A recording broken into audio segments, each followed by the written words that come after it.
Hello, here is my example essay for the Harlem Renaissance essay prompt. So first thing to note, my entire essay is in Times New Roman 12. I've got this header up at the top with your last name and the page number. Remember, you can do that by pushing the insert button, page numbers, pick this first option, and then you just type your name directly in front of it. So another thing to note, this will not automatically change to Times New Roman 12. So you have to then highlight it and do that. I've already done that. We've got my fake student name, Jenna Johnson. My name, Miss Tice. Realize I'm not Mrs. I am Miss because I'm not married. English 3, and the date that this is due, 19 February 2021. No spaces in between my title. I just go straight into my title, which is what this is talking about, and then I start my essay. So this essay is about a new essay because I didn't want to take any great examples from our poems from the poetry packet. So this is another one by Claude McKay. So first we are just going to read through it so you have some context as to what I'm writing about. Now I put the poem at the end of this document just because it makes it easiest since this is a new poem. Do not turn in your essay with the poem copied and pasted at the bottom of the doc like this is, but let's look at it. So, To One Coming North by Claude McKay. At first, you'll joy to see playful snow like white moss trembling on the tropic air, or waters of the hills that softly flow, gracefully falling down a shining stair. And when the fields and streets are covered white and the wind-worried void is chilly, raw, or underneath a spell of heat and light, the cheerless frozen spots begin to thaw. Like me, you'll long for home, where birds' glad song means flowering lanes and lays and spaces dry and tender thoughts and feeling fine and strong beneath a vivid silver-flecked blue sky. But oh, more than the changeless southern isles, when spring has shed upon the earth her charm, you'll love the northland wreathed in golden smiles by the miraculous sun turned glad and warm.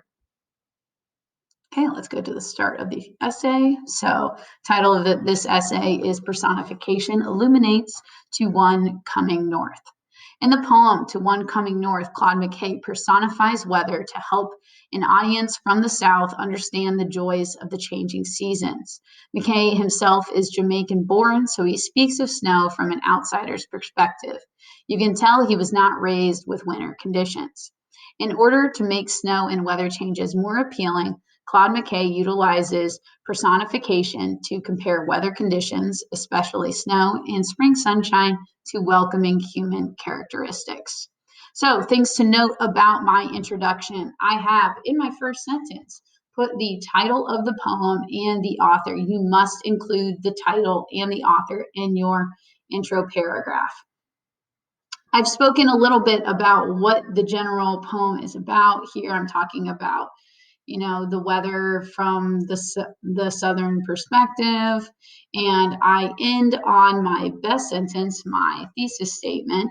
At the end, I'm talking about the theme in the poem, so snow and weather changes being appealing, how he uses personification, and I wrapped it up. That's all you need in your intro. Note that mine is only 4 sentences.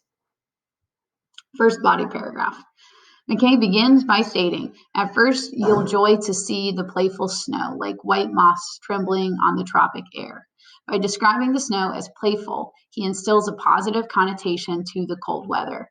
One used to seeing snow float down could also relate to the simile he uses in line 2, comparing snow to moss. Through personification and simile, McKay established a sense of joy and excitement with the snow. So here I have provided a quote. It is properly quoted with the format, with the comma, quotation mark, your thing. You can see that in poetry, when you are writing multiple lines, you put this little slash in between the lines wherever it's indented. I've got lines 1 to 2.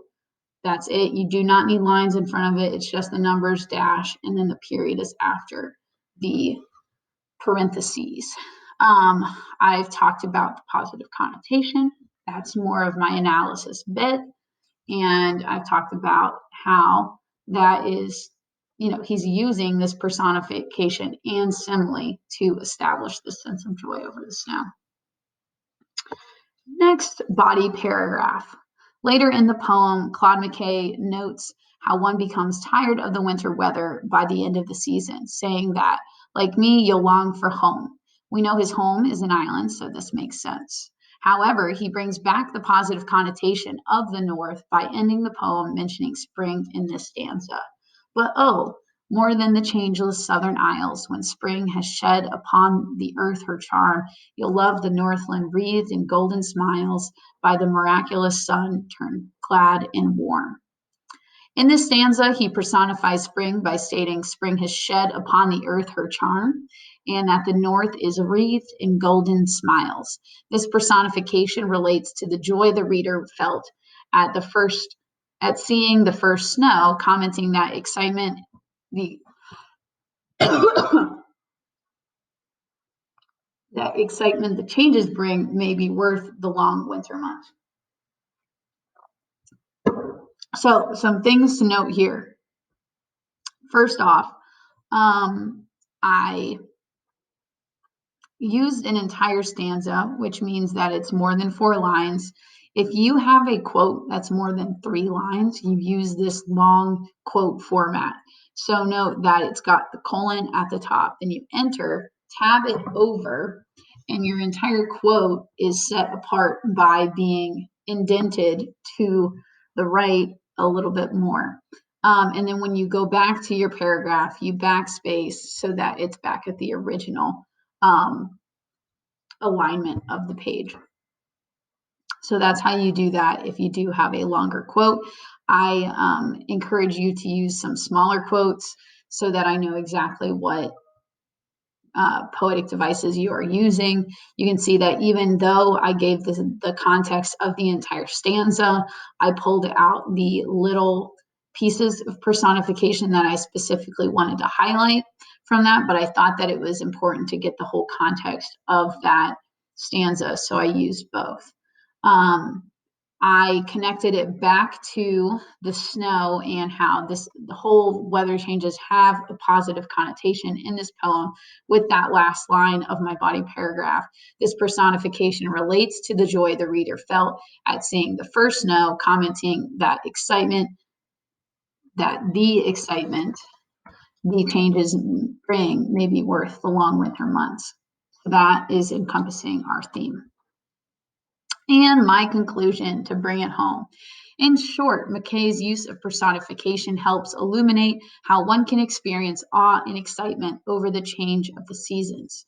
McKay has a unique perspective in this since he experiences changing seasons first as an adult after living in Jamaica. His connotative words help bring to life the experience of winter and spring for the audience in a relatable way to anyone who has experienced the joys of snow and spring. And that's it. I basically restated some main things of the essay.